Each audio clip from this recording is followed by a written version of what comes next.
بسم اللہ الرحمن الرحیم نحمده ونصلی ونسلم علی رسول الکریم اما بعد فاعوذ باللہ من الشیطان الرجیم بسم اللہ الرحمن الرحیم۔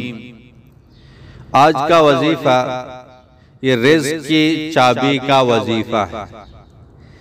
یہ وظیفہ جب آپ اپنی زندگی کا معمول بنائیں گے، رزق کی تنگی کبھی نہیں دیکھیں گے، کشادہ رزق مل جائے گا۔ اور رزق صرف کھانے پینے کا نام نہیں ہے، جتنی چیزیں انسان روز مرہ استعمال کر رہا ہے، جتنی چیزوں سے انسان فائدہ اٹھا رہا ہے، یہ ساری چیزیں رزق میں داخل ہیں۔ بیوی ہیں، بچے ہیں، گھر ہے، گاڑی ہے، کپڑے ہیں، کھانے پینے کی جتنی بھی چیزیں ہیں سب رزق میں داخل ہیں۔ ان چیزوں کے اندر اب کبھی تنگی نہیں دیکھیں گے۔ کہاں سے رزق آئے گا یہ خیال گمان بھی نہیں کر سکیں گے۔ یہ وظیفہ خود قرآن پاک میں بھی ہے، اور حضرت ابو ہریرہ رضی اللہ تعالیٰ عنہ روزانہ یہ وظیفہ 12,000 پڑھتے تھے۔ تو ہم روزانہ یہ وظیفہ 12,000 پڑھیں۔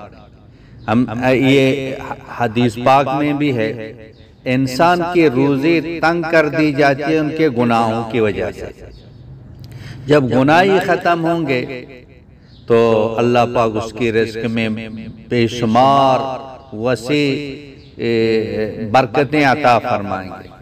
وہ وظیفہ استغفار کا وظیفہ ہے۔ روزانہ 12,000 مرتبہ استغفار پڑھیں۔ کوئی بھی استغفار ہو، مختصر صیغہ ہو، اس کو پڑھتے رہیں، اپنے گناہوں کو یاد کرتے رہیں تو گناہ معاف ہوں گے۔ اور اللہ پاک کا وعدہ ہے جو استغفار پڑھے گا اولاد دوں گا، مال دوں گا، باغات دوں گا، بارشیں دوں گا۔